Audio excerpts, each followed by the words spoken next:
Hello friends, this is SP Singh and welcome to Smarter everyday.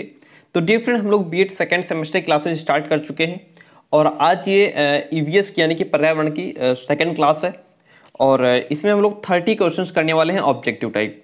आपका पूरा comment box आप लोग इस क्वेश्चन से भर देते हैं कि सर पेपर ऑब्जेक्टिव होगा या सब्जेक्टिव होगा। डियर फ्रेंड, यूनिवर्सिटी ने अभी बोला है कि जो सम सेमेस्टर एग्जाम है वो सारे ऑब्जेक्टिव होंगे।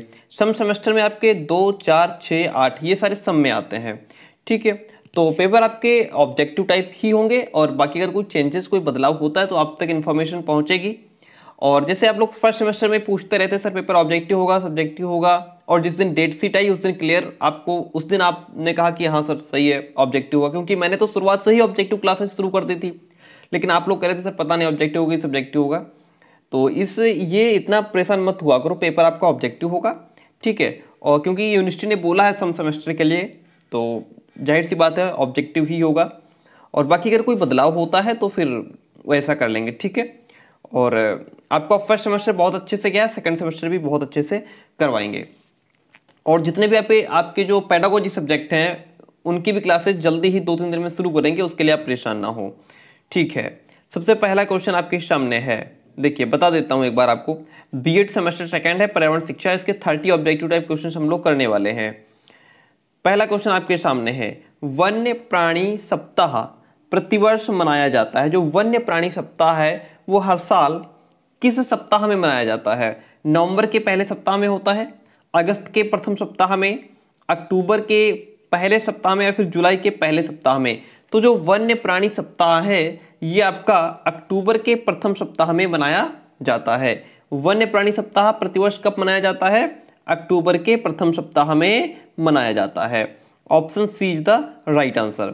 नेक्स्ट वन क्वेश्चन कहता है, पर्यावरण को बचाने के लिए चिपको आंदोलन से कौन सा राज्य जुड़ा हुआ है? तो पर्यावरण को बचाने के लिए चिपको आंदोलन से उत्तर प्रदेश, झारखंड, उत्तराखंड, छत्तीसगढ़, 4 ऑप्शन आपके सामने हैं। जो पहले क्लास में ली थी शायद उसमें भी मैंने बताया था। तो यहाँ पे आपका जो राइट आंसर हो जाएगा वो क्या होगा?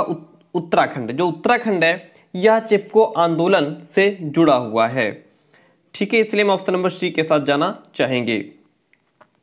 पारितंत्र या पारिस्थितिक तंत्र जिसको हमने पढ़ा था, पारितंत्र में ऊर्जा का प्राथमिक स्रोत क्या है? वनस्पति, सूर्य का प्रकाश, परमाणु ऊर्जा, या फिर भोजन? 4 ऑप्शन आपके सामने हैं, इसमें से राइट वन ढूंढिए। इसमें सही होगा आपका सूर्य का प्रकाश जो है वह ऊर्जा का प्राथमिक स्रोत है। ऊर्जा का प्राथमिक स्रोत क्या है? सूर्य का प्रकाश। ऐसे ध्यान रखिएगा। कौन सा पर्यावरण अध्ययन का घटक इसमें से नहीं है? मानव, क्या मानव पर्यावरण के अंतर्गत नहीं आता है? वायुमंडल, जलमंडल, या सौरमंडल? इसमें से कौन सा पर्यावरण के अंतर्गत नहीं आता है? देखिए, मानव भी पर्यावरण का अंग है, वायुमंडल भी पर्यावरण में ही आता है और जलमंडल भी पर्यावरण में ही आता है, लेकिन जो सौरमंडल है यह पर्यावरण का घटक नहीं है। इसलिए ऑप्शन नंबर डी आपका सही हो जाएगा। चलिए, फिफ्थ वन क्वेश्चन कहता है, चिपको आंदोलन के प्रणेता कौन है? किरण बेदी, सुंदरलाल बहुगुणा, मेधा पाटेकर, या फिर इनमें से कोई भी नहीं है? तो जो चिपको आंदोलन के प्रणेता हैं वो हमारे कौन है? सुंदरलाल बहुगुणा। चिपको आंदोलन के प्रणेता कौन है? सुंदरलाल बहुगुणा। पर्यावरण दिवस कब मनाया जाता है? आप सभी को पता होगा पर्यावरण दिवस हमारा 5 जून को मनाया जाता है। पर्यावरण दिवस कब मनाया जाता है? 5 जून को मनाया जाता है। अधिकतर पेड़ पौधे कहाँ पाए जाते हैं? स्थल मंडल में, या ज़्यादा से ज़्यादा जो पेड़ पौधे हैं वो जल में पाए जाते हैं कि हवा में पाए जाते हैं? हवा में तो किसी प्रकार का कोई पौधा नहीं पाया जाता, या प्रकाश मंडल में? ऐसा भी नहीं है ना। जलमंडल में भी बहुत ज़्यादा पेड़ पौधे नहीं होते हैं। सबसे ज़्यादा जो पेड़ पौधे हैं वो आपका स्थल मंडल पर यानी कि जमीन पर पाए जाते हैं, है ना। जितने भी पेड़ पौधे हैं वो सब कहाँ होते हैं? स्थल मंडल में, और उसके बाद थोड़े बहुत जलमंडल में भी होते हैं, तालाब वगैरह में। हमारे देश में वन महोत्सव दिवस मनाया जाता है, कब कब मनाया जाता है? यह आपका 1 जुलाई को मनाया जाता है। हमारे देश में जो वन महोत्सव दिवस है वह 1 जुलाई को मनाया जाता है। पर्यावरण के अंतर्गत आते हैं कौन? पेड़ पौधे और जीव जंतु आते हैं। रिश्ते नाते, संस्कृति, यह सब पर्यावरण के अंतर्गत आते हैं। मकान, सड़कें, पूजा स्थल, मंदिर, मस्जिद, गुरुद्वारे, ये सब आते हैं। या ये जितने भी हैं पेड़ पौधे, जीव जंतु, रिश्ते नाते, संस्कृति, मकान, सड़कें, पूजा स्थल, ये सभी पर्यावरण के अंतर्गत आते हैं। मैंने आपको पहले ही बताया था कि पर्यावरण के अंतर्गत हमारे जितने भी स्कूल, कॉलेज, फैक्ट्रीज, गांव, पेड़ पौधे, जो भी चीजें हैं सब हमारी पर्यावरण के अंतर्गत आती हैं। इसलिए ऑप्शन नंबर डी इसका सही हो जाएगा। चलिए आगे बढ़ जाते हैं। देखिए आप लोग क्लासेस कंटिन्यू करते रहिए, कोई भी क्लास मिस मत कीजिए।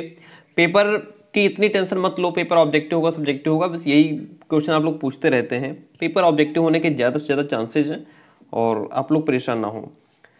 प्राकृतिक एवं सामाजिक सांस्कृतिक पर्यावरण के बीच अंतर क्रिया का उदाहरण क्या है? देखिए प्राकृतिक और सामाजिक सांस्कृतिक पर्यावरण के बीच की कड़ी की बात हो रही है। इन दोनों के बीच में इंटरेक्शन का जो एग्जाम्पल है वो क्या है? वनों की कटाई है, शिकार करना, निर्माण कार्य, या फिर ये सारे ही प्राकृतिक और सामाजिक सांस्कृतिक पर्यावरण के बीच जो एग्जाम्पल है इंटरेक्शन का वो इसमें से क्या हो जाएगा? तो ये सारे ही हमारे क्या हैं? प्राकृतिक और सामाजिक सांस्कृतिक पर्यावरण के बीच जो इंटरेक्शन होता है उसके एग्जाम्पल है। प्राकृतिक पर्यावरण के प्रमुख घटक कौन कौन से हैं? तो प्राकृतिक पर्यावरण के जो प्रमुख घटक हैं उसमें सभी सजीव आ जाते हैं, जीव जंतु, भू आकृतिक कारक आ जाता है, जलवायविक कारक आ जाता है, ये सभी इज द राइट आंसर। प्राकृतिक पर्यावरण के प्रमुख घटक में ये सभी आ जाते हैं। नेक्स्ट क्वेश्चन कहता है कौन सी खाद्य श्रृंखला घास मैदानों की नहीं है? कीट, मेढक, सांप, खरगोश, लोमड़ी, शेर, प्लावक, मछली, भेड़, चूहा, सांप। तो ये जो प्लावक, मछली, भेड़ हैं ये तो हमारे किस में आते हैं? ये तो उसमें घास मैदानों के थोड़ा ना है, ये तो जल में पाए जाते हैं, है ना। तो बाकी सारे घास मैदानों के अंतर्गत आते हैं और लेकिन ये जो है वो जल में पाए जाते हैं। ठीक है, यही हमको ढूंढना था इसमें। क्वेश्चन नंबर 13 कहता है पक्षी एक ही वक्त में यानी कि एक ही बार में दो अलग अलग चीजों को देख लेते हैं। ऐसा क्यों होता है कि वो एक साथ दो चीजों को देख लेते हैं? वे अपनी गर्दन को घुमाते हैं इसलिए ऐसा होता है। इनके सिर के दोनों तरफ आंखें होती हैं ऐसा इसलिए होता है। इनकी आंखों की पुतली घूम नहीं सकती या इनकी आंखें छोटी होती हैं। क्या कारण होता है कि पक्षी एक ही वक्त में दो अलग अलग चीजों को देख लेते हैं? ऐसा इसलिए होता है क्योंकि इनकी जो आंखें होती हैं वो सिर के दोनों तरफ होती हैं। पक्षियों की आंखें सिर के दोनों तरफ होती हैं इसलिए वो एक ही बार में दो अलग अलग चीजों को देख पाते हैं। पौधों में जो गैसों का आदान प्रदान होता है वो कैसे होता है? तो पौधों में गैसों का आदान प्रदान पत्तियों के द्वारा होता है। किसके द्वारा होता है? पत्तियों के द्वारा होता है। सभी सजीवों को प्रत्यक्ष या अप्रत्यक्ष रूप से भोजन कहां से मिलता है? जितने भी सजीव हैं उनको चाहे डायरेक्टली या इनडायरेक्टली जो भोजन है वो आपको पौधों से मिलता है। कहां से मिलता है? पौधों से मिलता है। चलिए इनमें से कौन सी वस्तु सजीव नहीं है? क्या वृक्ष सजीव नहीं है? ऐसा नहीं है, वृक्ष तो सजीव हैं, बढ़ते हैं, सांस लेते हैं। फूल भी सजीव है, मशरूम भी सजीव है, लेकिन जो बादल है वो सजीव नहीं है। इसलिए ऑप्शन नंबर डी इसका राइट हो जाएगा। प्रकृति में ऑक्सीजन का प्रमुख स्रोत किसे माना गया है? तो जो ऑक्सीजन का प्रमुख स्रोत है वो हमारे हरे पौधे हैं। अगर हरे पौधे हैं तो हमें ऑक्सीजन की पर्याप्त मात्रा मिलती रहेगी और पेड़ पौधे कम होते चले जाएंगे तो हमारी ऑक्सीजन की मात्रा घटती चली जाएगी। इसलिए प्रमुख स्रोत हमारे पेड़ पौधे हैं। वाष्पोत्सर्जन क्या होता है? पत्तियों के द्वारा जल का वाष्प के रूप में निकलना वाष्पोत्सर्जन कहलाता है, या फिर जड़ के द्वारा जल का अवशोषण करना वाष्पोत्सर्जन का उदाहरण है। जाइलम द्वारा जल का संवहन करना या फ्लोएम द्वारा भोजन का संवहन करना। चार ऑप्शन आपके सामने, बताइए इसमें से वाष्पोत्सर्जन क्या होता है? डियर फ्रेंड, इसमें पत्तियों के द्वारा जल का वाष्प के रूप में निकलना वाष्पोत्सर्जन कहलाता है। नेक्स्ट क्वेश्चन कहता है प्रकाश संश्लेषण सबसे कम किस रंग में होता है? Very important question. सारे क्वेश्चन बहुत इंपॉर्टेंट चूज करके मैंने डाले हैं। जो भी पेपर आपका बनेगा यहीं से बनेगा। प्रकाश संश्लेषण सबसे कम किस रंग में होता है? तो अगर सबसे कम पूछ रहा है तो सबसे कम आपका बैंगनी रंग में होता है। प्रकाश संश्लेषण सबसे कम किस रंग में होता है? बैंगनी रंग में होता है। पौधे का जो प्रजनन अंग है वो क्या होता है? पौधे का प्रजनन अंग फूल को कहा गया है। जो फूल है कहा क्या गया है, मतलब है ही पौधे का प्रजनन अंग क्या है, फूल है। चलिए, रुधिर का रंग लाल क्यों होता है, किसके कारण, हीमोग्लोबिन के कारण, साइनिन के कारण, लाइकोपिन के कारण या फिर मेलानिन के कारण। तो रुधिर यानी रक्त यानी ब्लड का जो रंग है वो लाल इसलिए होता है, किस लिए, हीमोग्लोबिन के कारण। किसके कारण, हीमोग्लोबिन के कारण। चलिए आगे बढ़ जाते हैं। सबसे ऊंचे पेड़ पर घोंसला कौन बनाता है, सबसे ऊंचे पेड़ पर घोंसला बनाने वाला कौन है, चील। जो चील है वो सबसे ऊंचे पेड़ पर घोंसला बनाती है। सबसे बड़ा घोंसला अगर पूछ ले पक्षियों में सबसे बड़ा घोंसला किसका होता है, तो सबसे बड़ा घोंसला भी चील का ही होता है। ठीक है। 24 नंबर क्वेश्चन कहता है मिट्टी के घर अक्सर कहाँ पाए जाते हैं, गांवों में। ये तो बात सही है, गांव में तो मिट्टी के घर होते हैं, है ना। और मैंने आपको दिखाया भी होगा, जो मेरा व्लॉग चैनल है उसमें मैंने दिखाया हुआ है कि हमारे जो गांव है उसमें कितने सारे मिट्टी के घर हैं, है ना।